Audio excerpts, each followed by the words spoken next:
Hello there. The 2023 election process is officially over and done with. We've now got a newly sworn in Prime Minister and Cabinet and the results for the 2023 by-election for Port Waikato. So we know now what our Parliament is going to look like. And if you're not angry yet, chances are you will be at some point between now and the next election. And it's really important that you hold on to that feeling.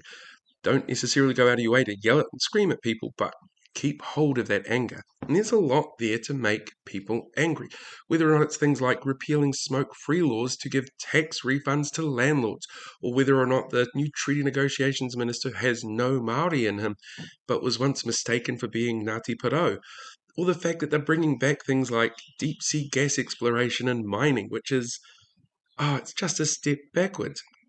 Or the fact that the government's doing $3 billion worth of retroactive tax refunds to landlords. How is it not a conflict of interest that our Prime Minister, who owns 7 properties, is doing retroactive tax refunds for landlords? Or the fact that their planned 10,000 EV charger rollout is reliant on whether or not ACT like the numbers, and have already said that they probably won't. That they've cancelled things like light rail in Auckland or Get Wellington moving, or the fact that there's just so much feedback about climate change from certain groups who don't want to do anything about it, that that's what's being listened to. Or the huge number of public sector people that ACT want to cull to get rid of red tape, or the new Minister of Regulations, even though they've got 28 ministers, like the largest number of ministers ever. Or the fact that voices for freedom were so prevalent in getting ingrained into New Zealand First, and the policies that they're pulling through are really clear, like getting rid of the therapeutics product bill. Has nothing to do with the fact that they were actually selling the kind of bullshit that this bill stopped you from doing, or getting rid of things like woke ideology in schools to focus on reading, writing, and arithmetic, which they were already doing, but putting in stupid things like cell phone bans, or the fact that there's a whole let's get Marsden Point up and running again, which was never able to process oil from New Zealand anyway. There's a lot of shit that that particular group has managed to get through the line, and that's really disgusting.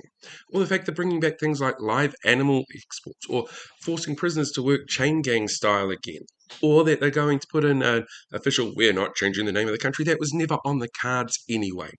And just because a few people are a little bit scared by Te Reo Māori doesn't make it a big threat to everybody else, and English being indoctrinated as an official language is just stupid, because the whole official language process is about protecting languages that are looking at dying out. English is not going anywhere.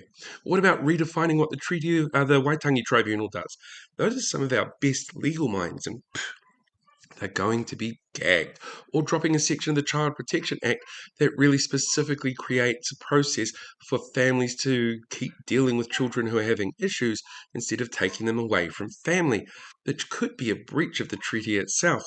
Or the fact that our new Deputy PM has turned around in the last 4 days and spread more bullshit conspiracy theories about media bribes that the National Party refuses to smack down. Instead, they're just sitting there going, well, Winston. And some people do feel that way, which just feeds into it even more, because they don't want to upset Winston Peters. Shows real lack of leadership out there. Look, you might be annoyed by the fact that the right-wing media are getting angry at how right-wing this particular organisation is actually going to be, or that weapons like we saw on March 15 are going to be more readily available, or that pseudoephedrine is going to put our pharmacists at risk by bringing that back into the retail sale. Or you might be even miffed at the fact that the Port Waikato by-election had no left-wing candidates. There's a shitload to be angry about, and there is bound to be more of it crop up over the next 3 years. Now is a really good time to start thinking about how to use that anger. Go join a union. Start spreading information online from social media creators or content creators that you agree with. Tell people how these changes affect you directly, so that people can see the impact of that. And make sure that you're following the commentators who know what's going on, but have a wide variety of sources, so you're not fed just one bit of information to get a bigger picture.